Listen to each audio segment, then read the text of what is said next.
एक गांव में एक जमींदार था। उसके कई नौकरों में जग्गू भी था। गांव से लगी बस्ती में बाकी मजदूरों के साथ जग्गू भी अपने 5 लड़कों के साथ रहता था। जग्गू की पत्नी बहुत पहले गुजर गई थी। एक झोपड़ी में वो बच्चों को पाल रहा था। बच्चे बड़े होते गए और जमींदार के घर नौकरी में लगते गए। सब मजदूरों को शाम को मजदूरी मिलती। जग्गू और उसके लड़के चना और गुड़ लेते थे। जग्गू और उसके सभी बच्चे अलग-अलग चूल्हे पर चना भूनकर गुड़ के साथ खा लेते थे। बस्ती वाले ने जग्गू को बड़े लड़के की शादी कर देने की सलाह दी। उसकी शादी हो गई और कुछ दिन बाद गौना भी आ गया। एक बुढ़िया बहू से कहती गई, पास ही घर है, किसी चीज की जरूरत हो तो संकोच मत करना, आ जाना लेने। सबके जाने के बाद बहू ने घूंघट उठाकर अपनी ससुराल को देखा तो उसका कलेजा मुंह को आ गया। जर्जर सी झोपड़ी, खूंटी पर टंगी कुछ पोटलियां और झोपड़ी के बाहर बने 6 चूल्हे। बहू का मन हुआ कि उठे और सरपट अपने गांव भाग चले, पर अचानक उसे सोचकर धचका लगा। वहां कौन से नूर गड़े हैं, माँ है नहीं, भाई भौजाई के राज में नौकरानी जैसी जिंदगी ही तो गुजारनी होगी। ये सोचते हुए वो बुक्का फाड़ रोने लगी। रोते रोते थककर शांत हुई।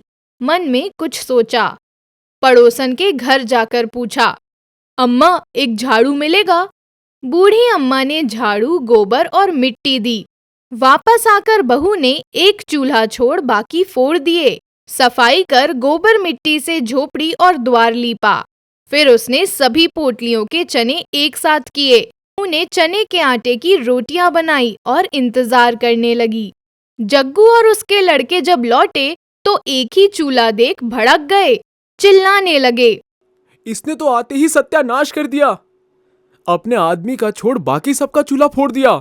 झगड़े की आवाज सुन बहू बोली, आप लोग हाथ मुंह धोकर बैठिए, मैं खाना निकालती हूँ। सब अचकचा गए, सब हाथ मुंह धोकर बैठे। बहू ने पत्तल पर खाना परोसा, रोटी, साग, चटनी। मुद्दत बाद उन्हें ऐसा खाना मिला था। खाकर अपनी अपनी बिछौनी ले वे सोने चले गए। सुबह काम पर जाते समय बहू ने एक एक रोटी और गुड़ दिया। चलते समय जग्गू से उसने पूछा, बाबूजी, मालिक आप लोगों को चना और गुड़ ही देता है क्या? मिलता तो सभी अन्न है, पर वे चना गुड़ ही लेते हैं, आसान रहता है खाने में। बहू ने समझाया कि सब अलग अलग प्रकार का अनाज लिया करें। देवर ने बताया कि उसका काम लकड़ी चीरना है। बहू ने उसे घर के ईंधन के लिए भी कुछ लकड़ी लाने को कहा। बहू सबकी मजदूरी के अनाज से एक एक मुट्ठी अन्न अलग रखती। उससे बनिए की दुकान से बाकी जरूरत की चीजें लाती। जग्गू की गृहस्थी धड़ल्ले से चल पड़ी। एक दिन सभी भाइयों और बाप ने तालाब की मिट्टी से झोपड़ी के आगे बाड़ बनाया। बहू के गुण गांव में चर्चित होने लगे। जमींदार तक ये बात पहुंची। वो कभी कभी बस्ती में आया करता था। आज वो जग्गू के घर उसकी बहू को आशीर्वाद देने आया। बहू ने पैर छू प्रणाम किया तो जमींदार ने उसे एक हार दिया।